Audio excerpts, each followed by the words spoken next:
This is a Chevy Sonic. It has the 1.4 liter Ecotec engine that's in the Cruise, Trax, and the Sonic itself.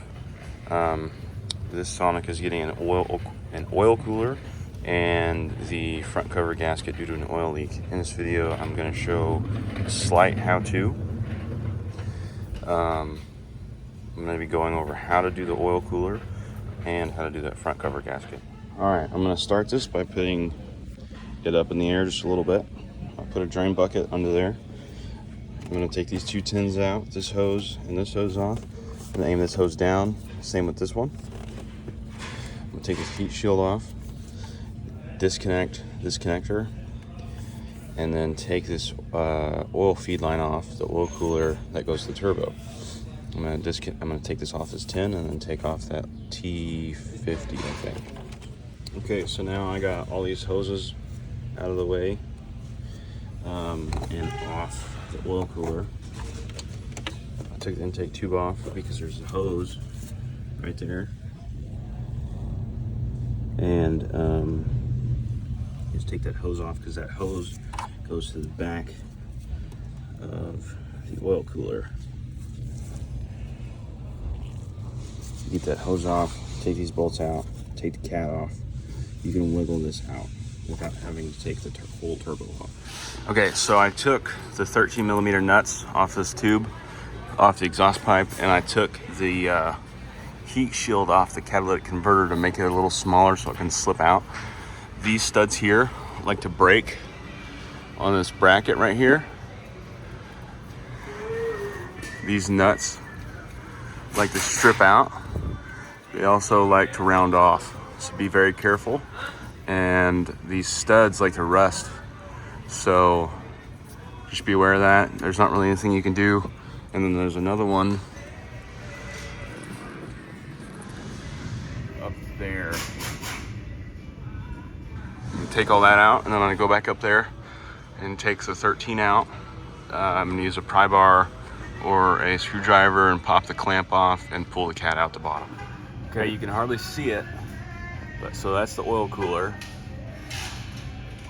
There's the hose that goes off the oil cooler. Right there, there's a bolt that bolts that hose down. You gotta take that bolt out and there's a hose clamp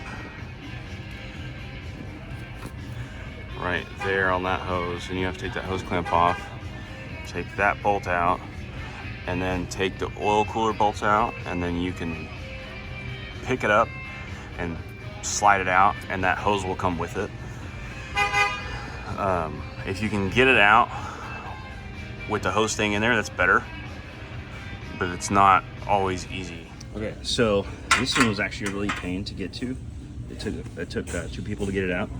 So I took this bolt out, I reached under the turbo, through here, and got my hand back here, and I grabbed this hose, and I put a screwdriver through here to this, right here, and I had someone grab the oil cooler and twist the oil cooler while I held this in place and popped this out. Normally they're not that hard. Normally you can get it by yourself just by having one hand on the oil cooler and one hand on this, and you can pull it out. But this one was so muddy it was caked in there. But that's how you get it out without taking the turbo off. And as soon as you get that, because this is what keeps it from coming out with the turbo in it. So if you can get this disconnected from the oil cooler, you can take it out without taking the turbo off, because this hits the oil, the turbo coolant lines. So as soon as you get this out, it'll like practically fall out of the car. And you see that crack right there? That's the wastegate. So there's like a metal seat that's kind of like a valve seat right there.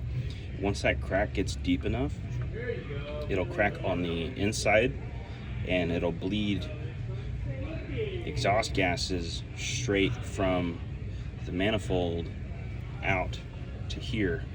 And once it does that, you'll set a underboost code because it's not getting, it's essentially this wastegate's open all the time, basically just a hair is the way you can look at it, and it will bleed boost and cause your underboost code. It's a very, very bad problem, and this may set an underboost code when I put this back together, but it doesn't have one now. So I'm gonna put it back together because this is like, I think it's like $1,000 for this turbo. So I'm gonna try to save him some money and not do that to him right now.